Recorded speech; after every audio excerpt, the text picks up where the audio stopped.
ইহুদিদের দুইখানা বড় চক্রান্ত ষড়যন্ত্র নিয়ে আলোচনা করব ইনশাআল্লাহ। যেই দুইখানা টেকনিক দিয়ে, যেই দুইখানা চক্রান্ত দিয়ে আপনাকে আমাকে ঘায়েল করার চেষ্টা করছে, অলরেডি আমরা ঘায়েল হয়ে গেছি। যেই চক্রান্তর মধ্যে আমরা প্রত্যেকে অলরেডি অ্যাডিক্টেড হয়ে গেছি। কি সেই দুইখানা? ওরা আপনার আমার মূল্যবান সময়কে কেড়ে নিয়েছে। কেন? কারণ কি উদ্দেশ্য? এই সময়তে আপনার হাতে থাকতো, তাহলে আপনি এই সময়কে কাজে লাগিয়ে কি কি করতে পারতেন? ইনশাআল্লাহ আমি এই কথা বলবো। 2, ওরা আপনার ঘাড়ে জোর জবরদস্তি করে টেনশনকে, হতাশাকে, দুশ্চিন্তাকে এবং ব্যস্ততাকে চাপিয়ে দেওয়া হয়েছে। আপনি নিতে না চাইলেও আপনার ঘাড়ে এগুলোকে জোর জবরদস্তি করে চাপা পড়েছে। কেন? উদ্দেশ্য কি? আমি বলতেছি। উদ্দেশ্য একটাই, আমি একটা পয়েন্ট করে ইনশাআল্লাহ বলবো, আলোচনার মধ্যে শুনতে হবে। বর্তমান পৃথিবীতে দেখবেন বেশিরভাগ ইহুদিরা লিড করছে পুরো বিশ্বকে আছে। মুসলমানের থেকে ইহুদির সংখ্যা কম, মুসলিমরা ইহুদিদের সংখ্যা বেশি। তবুও দেখেন মুসলিমরা ইহুদিদের থেকে কোনো দিক দিয়ে এগিয়ে নেই। অর্থ দিতে পারেন মুসলমান পারবে না, ইহুদিরা এগিয়ে আছেন। ক্ষমতা দিতে পারেন, ইহুদিরা এগিয়ে আছেন। সম্পদ দিতে পারেন, ওরা এগিয়ে আছেন।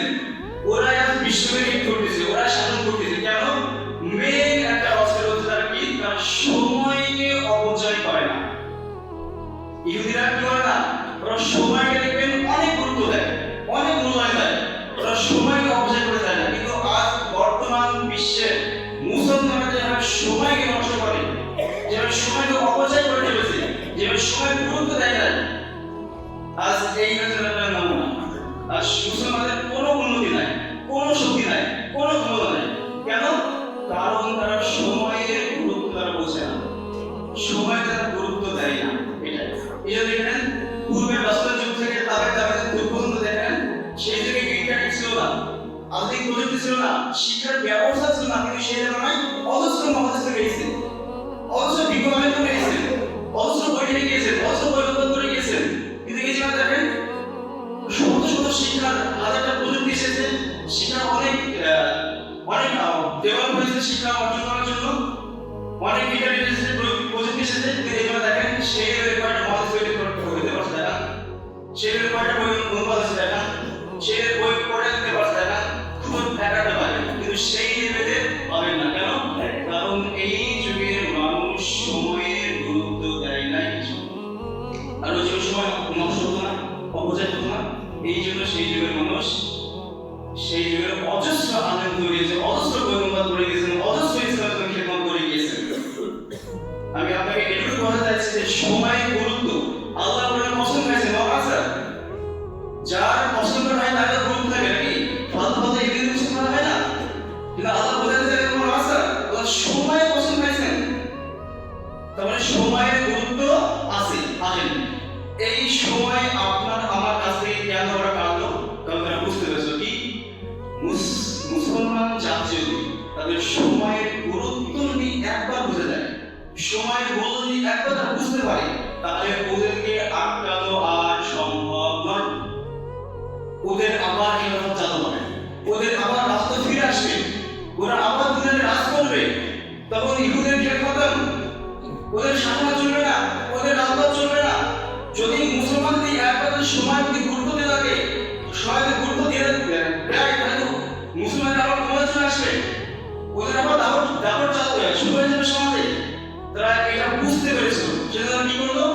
আপনার আমার মূল্যবান সময় কেড়ে নেওয়ার জন্য হাজারটা টেকনিক অবলম্বন করলো, হাজারটা টেকনিক অবলম্বন করলো। তার মধ্যে কি? ইন্টারনেট একটা, এই যে আপনাদের আমার একটা স্মার্টফোন হয়ে গেছে, যে ইন্টারনেট দেওয়া হয়েছে, আর বলছিলাম মোবাইল চালানোর স্কিল আর এই মাধ্যমে আপনাকে আমাকে মূল্যবান সময় থেকে গাফিল করা হয়েছে, যাতে আপনি আমি যাতে মূল্যবান ওই সময়টাকে মূল্য না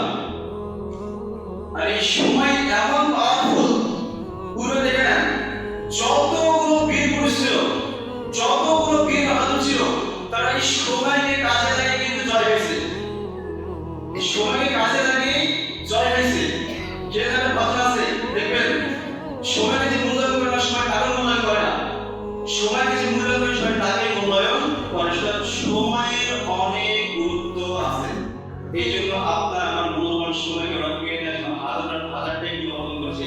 তার মধ্যে ইন্টারনেট একটা, মাদক একটা, নারী একটা। এইভাবে আপনার আমার সময়কে অপচয় করতেছে। আর জানেন না আপনার আমার সন্তানরা কিভাবে ইন্টারনেটে ব্যস্ত, মোবাইলে ব্যস্ত। আর ইহুদি সন্তান দেখবেন ওদেরকে গ্রাজুয়েট শেষ না হওয়া পর্যন্ত মোবাইল দেওয়া যায় না। ওদেরকে সময় নষ্ট করতে দেওয়া হয় না। ওদের ছোট থেকে আধুনিক প্রযুক্তি দেখিয়ে দেওয়া হয়। ওরা ছোট থেকে আধুনিক প্রযুক্তি তৈরি করে, মেটাভার্স তৈরি করে, জাহাজ তৈরি করে, বোমা তৈরি করে, এগুলো শেখানো হয়। কিন্তু আপনার আমার সন্তান দেখেন মায়ের কোল থেকে পড়তেই ওরা খাওয়ার পর আছে দিনে মোবাইল দেখে কারণ আমাদের খাবো না। কিন্তু ইহুদের বাচ্চাদের দেখেন ওদেরকে গ্যাসুইটি না আসলে সহজে মোবাইল দেওয়া হয় না।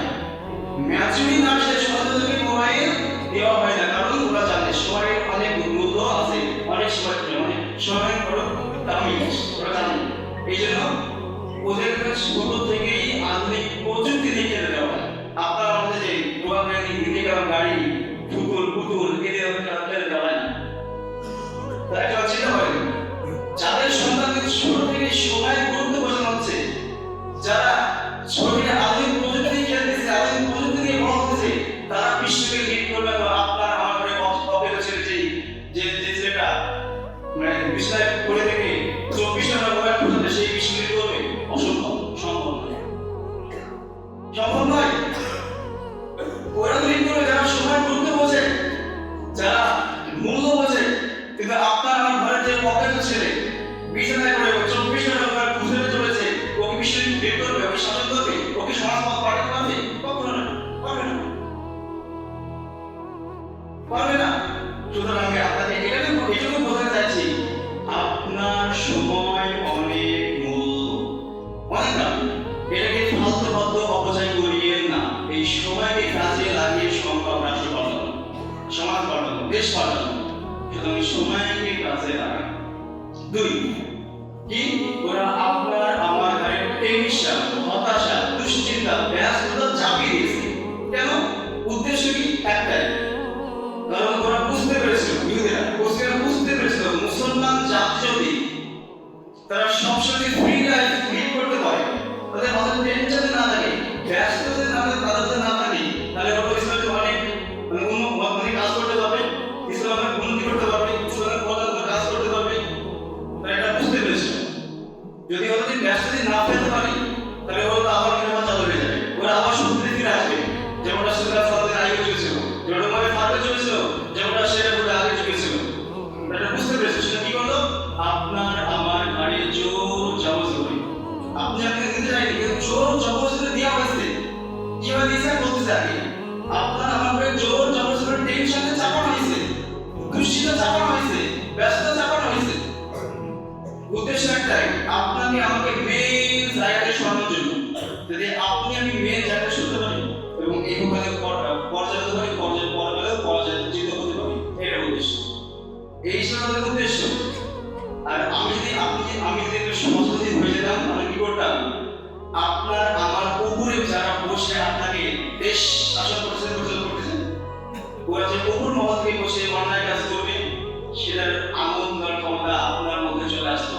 এই জন্য আপনাকে ব্যস্ত দেওয়া হয়েছে, এই জন্য আপনার টেনশনে ঢুকে দেওয়া হয়েছে। কেন?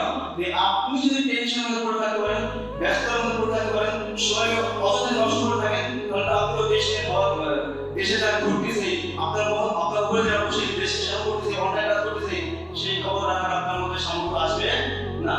আপনি তো আপনার কাছে নিয়ে ব্যস্ত, দেশে কি হচ্ছে না হচ্ছে সব তাহলে আপনার কি দোষ, তাহলে আপনি কি করবেন? এই হচ্ছে টার্গেট ছিল। মানে আপনার আমাকে এই হতে মেন জায়গা থেকে মেন ট্র্যাক থেকে সরে যেতে হবে। আপনার আপনার ব্যস্ত ঢুকে দিচ্ছে কি হবে? আসে বোঝায়। বিশেষ করে ওরা সিক্রেট অফ জার্নিস এগুলো একটা লম্বা আলোচনা করতে একটা বক্তৃতা দেওয়া হয়েছে, যে বলছেন যদি কোনো প্রজন্মকে ধ্বংস করতে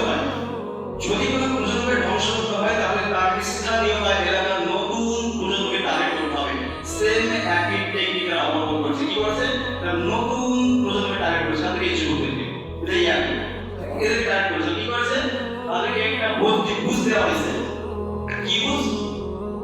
রিজিকের টেনশন তাদের মাথায় ঢোকানো হয়েছে। এই টেনশন কারণ হলো ওদের বাড়িতে রিজিকের টেনশন ঝামেলা হয়েছে। বিয়ে শাদী করার আগে রিজিক খুঁজতে হবে, ইনকাম করতে হবে, ইনকাম সোর্স করতে হবে। আর তুমি স্ত্রীকে কিভাবে দেখবা, পরিবার কিভাবে সামলাবা, স্ত্রীকে কিভাবে ভরণ পোষণ করবা, তাদের তো একটা টেনশন ঢোকানো হয়েছে। কিন্তু রাস্তা দাঁড়ায় দেখেন এক সামনে এসে বলতেছে একজন বিয়ে করবো, তো সে বলছে কি আছে, কি আছে, সে বলে কিছু নাই। তোমরা কি বলে আমি কিভাবে বিয়ে করতেন, আর সামনে এসে বলছে ব্যবসা বিয়ে করবো, তো কি আছে, কিছু নাই। রাস্তায় মেয়েকে জিজ্ঞেস করলে হেমা তুমি কি বিয়ে করবে, সে বলে রাজি। তখন রাসূলুল্লাহ সাল্লাল্লাহু আলাইহি ওয়াসাল্লাম বিয়ে করলেন এবং সে মেয়েকে বললেন হেমা তোমার সামনে কিছু নাই, সেগুলো পড়াতে পারে, তোমাকে প্রত্যেক দিন এগুলো কোরআন শিখিয়ে দেবে, মেয়েকে তোমার বিয়ে করবে না। দেখেন আসলে কত সুন্দর হবে, কত সিস্টেমে, কত সহজ হবে বিয়েটা করে দেন। এগুলো ধীরে ধীরে কথা আসে আসে না। অযথাই আপনার আমাদের রিজিকের টেনশন চাপিয়ে দেওয়া হয়েছে। ইসলাম বলে রিজিক তালাশ করতে, ইসলাম বলে বাট এক্সট্রা আপনার আমার ঘাড়ে রিজিকের টেনশন চাপিয়ে দেওয়া হয়েছে। কেন? কারণ আপনি আমি যদি রিজিকের টেনশন নিয়ে পৃথিবীতে চলাফেরা করতে পারি, উঠানামা করতে পারি, তাহলে আপনি আমি দুনিয়াকে কাজে কাজটি করবো, আমাকে টাকা উপার্জন করতে হবে, পরিবার সামলাতে হবে, এই নিয়ে কাজটি থাকবো। ইসলামের জন্য কোনো কাজ করার ক্ষমতা আপনার মধ্যে চিন্তা আসবে না, দেশের জন্য কাজ করার কোনো চিন্তা আপনার মধ্যে আসবে না। এখানে আরেকটা আপনি না আপনার কাজে কাজ করতে পারেন। যখন থেকে আপনাকে দেশের শাসন করতেছে, যখন থেকে অন্যায় কাজ করতেছে, ওই অন্যায় ভিত্তিতে আপনি আগুন না করতে পারেন, এইটা আপনাকে এভাবে আপনাকে আটকানো হয়েছে। আর অনেকে দেখবেন রিজিকের টেনশন করে। এই পৃথিবী সৃষ্টি হওয়ার 50,000 বছর আগে আল্লাহ কি করলেন, কর্ম সৃষ্টি করলেন, সেই কথা বললেন, এবং ওই অবস্থায় আপনার তাকদীর ফিক্স হয়ে গেছে, দেখা গেছে। এই টোটাল আপনি পৃথিবীতে এসে সাপোজ 60টা বছর বাঁচবেন, এই 60 বছর এসে আপনি কি খাবেন, কি করবেন, ইন টোটাল সব দেখা গেছে। সাপোজ ধরলাম আপনি পৃথিবীতে এসে 60 বছর মধ্যে 1000 টন চালের দানা খাবেন, সাপোজ ধরলাম 100 টন পানি পান করবেন, সাপোজ ধরে নিলাম। যতটুকু আপনার তাকদীরে লেখা হয়েছে তার বিন্দু পরিমাণ আপনি খাবেন, না খেয়ে মরবেন না। বাট শর্ত একটাই, কি প্লে করব, তোমাকে তোমার ভালো করতে হবে, তোমাকে তোমার কর্ম করতে হবে। আল্লাহ পৃথিবীর সৃষ্টি হওয়ার 50,000 বছর আগে যদি আপনার তাকদীর ঠিক করে রাখে, তো আপনার আমার পৃথিবীতে টেনশন কি ভাই? আমি টেনশন দেখি না।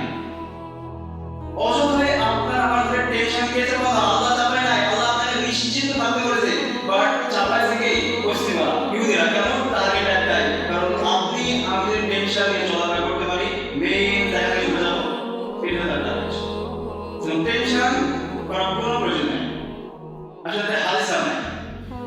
দেখবেন এই ভিডিওতে আমরা সরাসরি সফলতার একটাই মানদণ্ড, একটাই উদ্দেশ্য, কি সাকসেস করতে চাই, সফল হতে চাই, আর টেনশন ফ্রি লাইফ লিড করতে চাই, তাই না? আসেন এটা হাদিস নাই।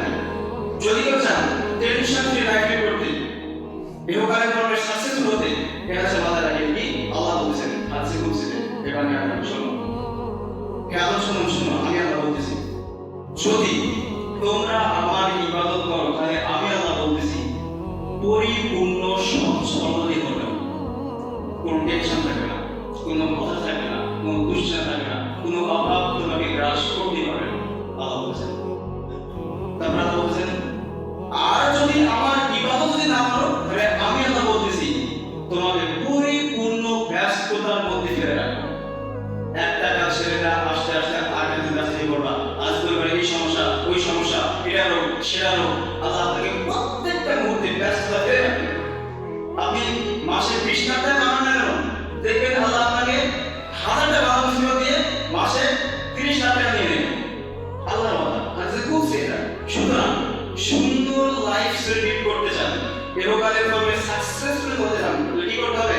আল্লাহর ইবাদত করতে হবে। আল্লাহর ইবাদত কি আছে?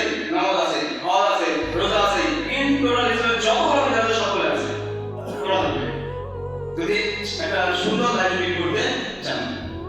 সুতরাং যেটা আলোচনা ছিলাম, রিজিক নিয়ে টেনশন করো না। এই পৃথিবীর সৃষ্টি হওয়ার 50,000 বছর আগে আপনার আমাদের ফিক্স হয়ে গেছে, বাট শর্ত একটাই, আপনাকে আমাকে আপনার রোল প্লে করতে হবে, আপনার আমার রোল প্লে করতে হবে। সুতরাং রিজিক নিয়ে টেনশন করবো না। রিজিক দিয়ে আপনার আমাকে মানে টেনশন সাপোর্ট হয়েছে, রিজিক বুঝতে হবে, বুঝতে হবে, পরিবার বানাতে হবে, পরিবারকে দেখতে হবে, এইভাবে আপনাকে কাছে রাখা হয়েছে, আপনার টেনশন চাপিয়ে দেওয়া হয়েছে। আসেন 6 বড় পয়েন্ট বলে দিয়ে যায়।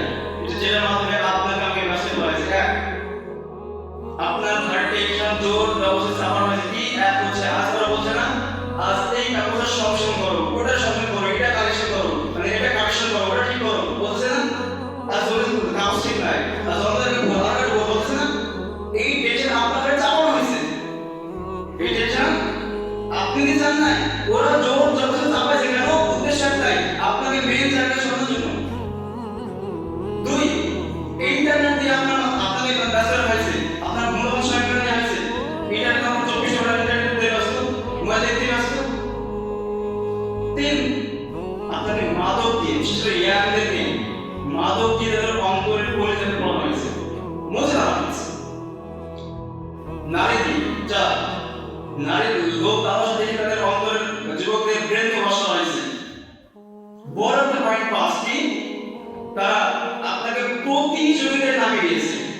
আজ আপনাকে ওরা বোঝাচ্ছে আপনার বাড়ির পাশে পাঁচটা বিল্ডিং বানাইছে, পাঁচটা গাড়ি করছে, পাঁচটা জমি করছে, তোমাকে করতে হবে, তোমাকে অর্জন করতে হবে, নইলে আমার সঙ্গে সম্মান করবে না, নইলে আমার সঙ্গে বাহবা দেবে না। এইভাবে আপনাকে বোঝানো হচ্ছে, আপনাকে প্রতিযোগিতা নামানোর চেষ্টা করতে বোঝানো, পরিচয় নামানোর চেষ্টা করতেছে। যদি আপনি ওই আপনার বাড়ির পাশে মানুষ দেখতে পারেন রোগ বানাইছে, আমাকে বানাতে হবে, আমাকে করতে হবে, আপনি তো প্রতিযোগিতা নেমে পড়েন। এইভাবে আপনার নিজেকে টেনশন, হতাশা, চাপ ঢুকে যাচ্ছে। এইভাবে ছয়, আপনাকে লোক দেখাবে, কিসের ক্ষমতা লোক, আরে তোমাকে এগিয়ে হতে হবে, মেশে হতে হবে, গ্রামে বড় হতে হবে। এই লোক দেখিয়ে আপনাকে আমাকে আপনার আমার ঘরের টেনশন, হতাশা, ব্যস্ততা চাপানো হয়েছে। কেন? কারণ আপনার লোক দেখাবে কিসের ক্ষমতা। তুমি ক্ষমতা না অর্জন করো, মানুষ তোমাকে বাহবা দিবে না, মানুষ তোমাকে সম্মান করবে না, তুমি তো ওদের উপর রাজ করতে পারবে না। এই ক্ষমতা লোক দেখিয়ে আপনার আমার টেনশন চাপিয়ে হয়েছে। যেমন আপনি আমি যদি ক্ষমতা অর্জনের দুনিয়াতে শুরু করবো, তখন ইসলামের কোনো কাজ করার চেষ্টা করবো না, ইসলাম কোনো কাজ করতে পারবো না, যে নষ্ট করতেছি, কর্ম নষ্ট করবো। এবং মেন যেটা আমাদের লাইফ ছিল জান্নাত যাওয়া, সেখান থেকে আপনি বের করবেন সরে যাবেন। এই সময়ের টার্গেট। সুতরাং এতগুলো ডিটেল আলোচনা করে একটাই উদ্দেশ্য, আপনাকে সতর্কতা অবলম্বন করতে হবে, আপনাকে সতর্কতা অবলম্বন করতে হবে। যে দুইবার পয়েন্টে বললাম, দেখেন আজ প্রত্যেকটা ব্যক্তির লাইফ আছে, টেনশন আছে না আপনাদের লাইফে, আর আমার লাইফে তো আছে। প্রত্যেকটা ব্যক্তির লাইফে টেনশন, হতাশা, দুশ্চিন্তা আছে। আপনাকে ধরা হয়েছে, কিন্তু আসলে সেই জায়গায় দেখেন, সেই জায়গায় আপনার টেকনোলজি ছিল না, কিন্তু সেই জায়গায় আসলে সামনে আপনাদের কি দুনিয়ার কোনো টেনশন ছিল না, যে আজকে এটা আমার ঠিক করতে হবে, আমাকে ওটা অর্জন করতে হবে, আমাকে এটা বানাতে হবে, এইগুলো কোনো টেনশন ছিল না। টেনশন একটা ছিল কি, নাজাত কিভাবে করতে হবে, কিভাবে আমল করা, কিভাবে আমাদের সহজ করবো, এই টেনশন তাদের মধ্যে ছিল। কিন্তু দুনিয়াবি টেনশন তাদের মধ্যে ছিল না। কিন্তু আজ দেখেন, আজ প্রত্যেকটা ব্যক্তির অন্তরে, আমাকে ইস্যু করে প্রত্যেকটা ব্যক্তির অন্তরে, প্রত্যেকটা ব্যক্তির মাইন্ডে দেখেন এই দুনিয়ার চিন্তা রয়েছে আছে না? সুতরাং আমার একটাই উদ্দেশ্য এই আলোচনা করা, যে আপনাকে আমাকে সতর্কতা অবলম্বন করতে হবে। আমি বিশেষ করে আলহামদুলিল্লাহ আল্লাহর রহমতে শেষ জামানা ইহুদের বড় ষড়যন্ত্র স্টাডি করতেছি, তার মধ্যে দুইখানা টার্ম পয়েন্ট আপনাকে আমি জানলাম আজকে। এদের যে ষড়যন্ত্র, যার আপনি অবাক হয়ে যাবেন। ইনশাআল্লাহ যদি আল্লাহ রাসূল করার ইচ্ছা পরে আলোচনা চালাতে রাখবো, যে এদের যে ষড়যন্ত্র, ওরা অলরেডি এগুলো, এই প্ল্যানগুলো কিন্তু আজকে এখন করে নাই, অলরেডি 100 বছর পূর্বে এই প্ল্যানটা করা হয়েছিল। 100 বছর পূর্বে এই প্ল্যানটা করেছিল, আজ তারা বাস্তবায়ন করে ফেলেছে। অলরেডি প্ল্যান করতেছে আগত যে 100 বছর আসতে চলেছে, সেইগুলোতে আপনারা কিভাবে মেয়ে চাকরি সরাবে, কিভাবে আপনার উপর রাজ করা যায়, কিভাবে আপনাকে কাপড় সন্তান মতো বানিয়ে রাখা যায়, তার প্ল্যান চলছে অলরেডি। সুতরাং একটাই উদ্দেশ্য কথা বলা, আপনাকে আমাকে সতর্কতা অবলম্বন করতে হবে। এই সময় তো শেষ, লাস্ট কিন্তু আজকে শেষ দিব ইনশাআল্লাহ, যদি এভাবে সাকসেস করতে চাই। হ্যাঁ,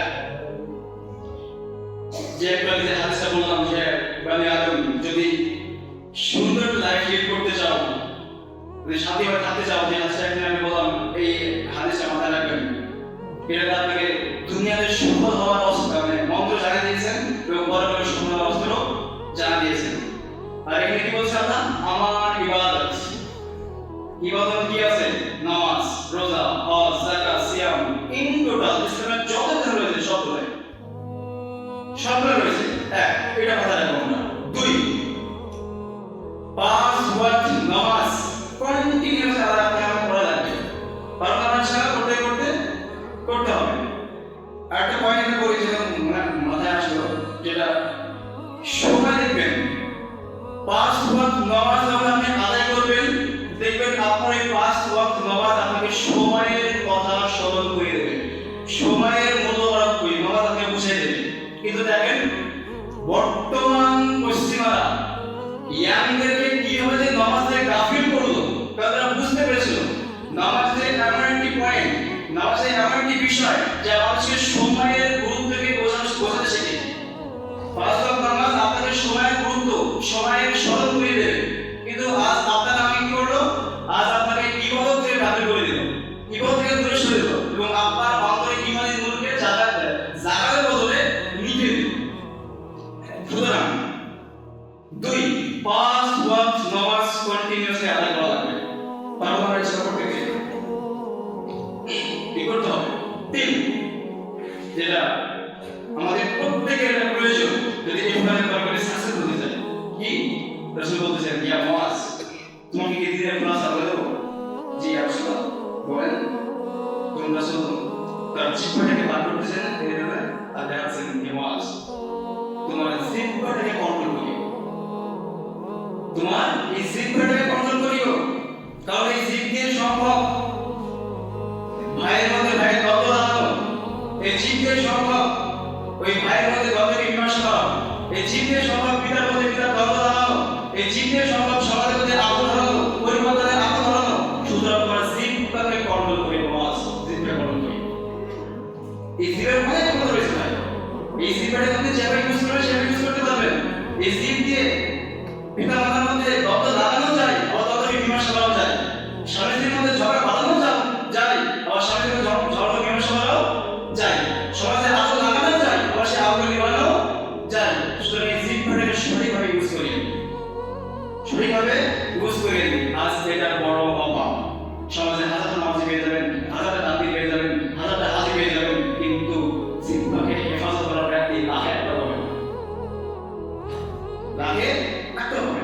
সুতরাং যে দিন ধারণা ছিলাম ইনশাআল্লাহ মাথায় রাখবো, যদি এই প্রকারের কামিয়াবি অর্জন করতে চান এই দিন ধারণা মাথায় রাখবো। আর যে 2 ঘন্টা আমরা বলে গেলাম এগুলো মাথায় রাখবো, ইনশাআল্লাহ দেখবেন আপনার জান্নাতের রাস্তা ইনশাআল্লাহ সহজ হয়ে যাবে।